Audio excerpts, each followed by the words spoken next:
মাধ্যমিকের মেধা তালিকায় আবারও জয় জয়কার নরেন্দ্রপুর রামকৃষ্ণ মিশনের।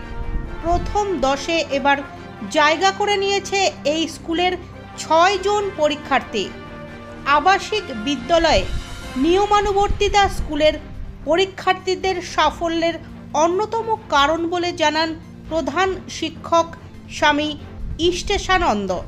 পাশাপাশি তার দাবি স্কুলের ছাত্রদের মোবাইল ব্যবহার থেকে বিরত রাখা হয়, সেটাও সাফল্যের কারণ বলে মনে করেন তিনি। আমরা সাফল্যে খুশি। আমাদের একগুচ্ছ ভালো ছেলে আছে, তারাও হয়তো করতে পারতো, তারাও র্যাঙ্কে এলে ভালো লাগতো। যাই হোক, পরীক্ষায় তো কম বেশি হবেই, স্থান আসবে, কেউ একটু কম সাফল্য হবে। তো সব মিলিয়ে আমরা খুবই আনন্দিত ছাত্রদের এই সাফল্যে। আমরা যে কথাটা আমি প্রায় প্রত্যেকবারই বলে থাকি যে রসায়ন নরেন্দ্রপুর অন্যান্য স্কুলের থেকে আলাদা, যেটি একটি সম্পূর্ণ আবাসিক বিদ্যালয়। ছাত্ররা এখানে থেকে পড়াশুনো করে, ফলে ছাত্রদের সুবিধে অসুবিধায় অন্য ছাত্ররা খুব সহজেই কাছে আসতে পারে। মাস্টারমশাইদের কাছেও যখন দরকার পড়ে তখন তাদের কাছ থেকেও সহায়তা পায়। এবং নরেন্দ্রপুরের সবচেয়ে বড় যেটি জিনিস, সেটি একটি তপবনের মতো পরিবেশ আছে, যেটি ছাত্রদের মনঃসংযোগ করতে, সাফল্যের দিকে এগিয়ে দিতে অনেকটা সাহায্য করে। আর এই যুগে দাঁড়িয়ে আমি যেটা বারবার গুরুত্ব দিই বা বারবার জোর দিই বা বলি, সেটি হচ্ছে আমাদের এইখানে এই ছাত্রদের হাতে কিন্তু মোবাইল ফোন থাকে না। একবিংশ শতাব্দীতে মোবাইল ফোনের খুবই গুরুত্ব আছে, দরকার আছে, এটি অবশ্যই অনস্বীকার্য। কিন্তু ছাত্র জীবনে এই সময় 16-18 বছরের ছাত্রদের হাতে অ্যান্ড্রয়েড ফোন, স্মার্টফোন থাকলে কিন্তু তা অনেক ক্ষেত্রে ডিস্ট্রাকশন তৈরি করে, কিন্তু আমাদের সেইটি সুযোগ নেই ছাত্রদের। ফলে ছাত্রদের নিরবিচ্ছিন্ন পড়াশুনো করার, একসাথে বেড়ে ওঠার এবং পড়াশুনোটাকে একসঙ্গে সবাই অপরকে সাহায্য করে এগিয়ে যাওয়ার সুযোগ থাকে। সে কারণেই নিশ্চয়ই আমাদের সবার সাফল্য, মানে আমার রান্নাঘরের কর্মী থেকে আরম্ভ করে আমাদের মাস্টারমশাই যারা হস্টেল দেখেন, ভবন শিক্ষক, অন্যান্য সন্ন্যাসী মহারাজ যারা আছেন, সবার একসঙ্গে, সবার যৌথ প্রয়াসেই এই সাফল্য আমাদের প্রত্যেকবার আসে।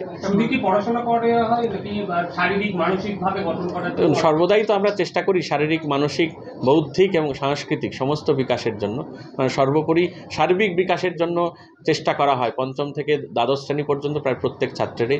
এবং আমাদের মজার জিনিস যেটি, ছাত্ররা কিন্তু পরীক্ষা দিয়ে এসেও, মাধ্যমিকের মতো গুরুত্বপূর্ণ পরীক্ষা দিয়ে এসেও খেলার মাঠে যায়।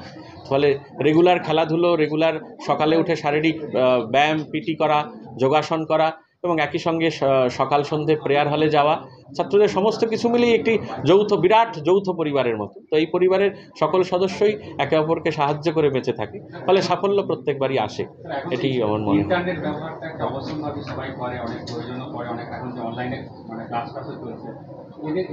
আমরা চেষ্টা করি ছাত্রদের মোবাইল ফোন ছাড়াও আমরা কম্পিউটার প্রোভাইড করার জন্য, কম্পিউটারে নেট কানেকশান যেখানে আছে সেটি প্রোভাইড করার জন্য। 10ম শ্রেণী পর্যন্ত এখনও সে অবস্থা তৈরি হয়নি, সেক্ষেত্রে খুব প্রয়োজন হয় না। 11-12-এর ক্ষেত্রে একাদশ দ্বাদশের জন্য সেটি দরকার হয়। আমরা চেষ্টা করি আমাদের সাধ্যমতো, ছাত্রদের প্রয়োজন মতো, আমাদের প্রত্যেকের পারমিশন নিয়ে তাতে ছাত্ররা সেটি ব্যবহার করতে পারে। যারা অকৃতকার্য হয়েছে তাদের জন্য কি বার্তা দিবেন, বা যারা সামনে মাধ্যমিক দেবে তাদের জন্য? দেখুন, আমাদের বিদ্যালয়ের ক্ষেত্রে অকৃতকার্য হয়েছে এটি, হ্যাঁ নিশ্চয়ই। নিরবিচ্ছিন্ন পড়াশোনা, রুটিন সমস্ত কিছু মেরে পড়াশুনো করলে নিশ্চয়ই সাফল্য আসবে, মানে এ বিষয়ে নিঃসন্দেহ। আমাদের 3rd পজিশনে রয়েছে নৈরিত রঞ্জন পাল, প্রাপ্ত নম্বর 691।